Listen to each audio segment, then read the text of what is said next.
നിക്കാഹ് കഴിഞ്ഞ ഒരു പെൺകുട്ടി, ആ പെൺകുട്ടി ഇപ്പോൾ അവളുടെ വീട്ടിലാണ്, കൂട്ടിക്കൊണ്ടിട്ടില്ല. എന്നും രാവിലെ വീട്ടിൽ നിന്ന് കോളേജിലേക്ക് ഇറങ്ങുമ്പോൾ ഉമ്മാനെ വിളിക്കും. എന്നിട്ട് ഉമ്മയോട് പറയും, ഉമ്മ ഞാൻ കോളേജിലേക്ക് പോകാണ് കേട്ടോ. ഓക്കെ, എന്നും വിളിച്ചോട്ടെ, കുഴപ്പമൊന്നുമില്ല, എന്നും വിളിക്കാം.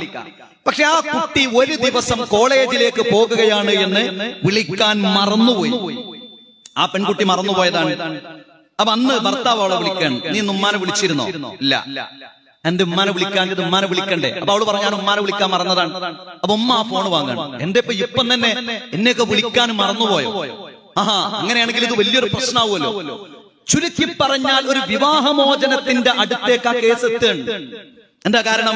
വീട്ടിൽ നിന്നൊന്നും കോളേജിലേക്ക് നിക്കാഹ് കഴിഞ്ഞു പോകുന്ന പെൺകുട്ടി എന്നും വിളിക്കും, ഒരു ദിവസം വിളിച്ചില്ല.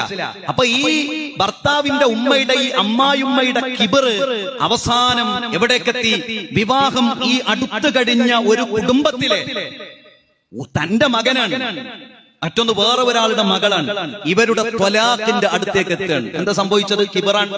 ഒരുപക്ഷെ ഉമ്മ എന്നും 5 വക്ത് നിസ്കരിക്കുന്നുണ്ടാവും, റമദാൻ മാസത്തിൽ പദമനുഷ്ഠിക്കുന്നുണ്ടാവും. പക്ഷെ അവർ മനസ്സിലാക്കിയത് ഇതൊക്കെ എന്നോട് എപ്പോഴും ചോദിക്കുന്ന നല്ല സ്വഭാവമാണ്. പക്ഷെ മനുഷ്യരെന്ന നിലക്ക് ജീവിതത്തിൽ സംഭവിക്കുന്ന ചില അബദ്ധങ്ങൾ, ചില പോരായ്മകൾ, അല്ലെങ്കിൽ സമൂഹം ചില കാര്യങ്ങൾ കാലാകാലമായി എഴുതി വെച്ച ചില കാര്യങ്ങളിൽ ചെറിയ ഒരു തകരാറ് സംഭവിക്കുമ്പോഴേക്ക് ഞാൻ എന്ന അഹംഭാവം വന്നു കഴിഞ്ഞാൽ പല ആളുകളുടെയും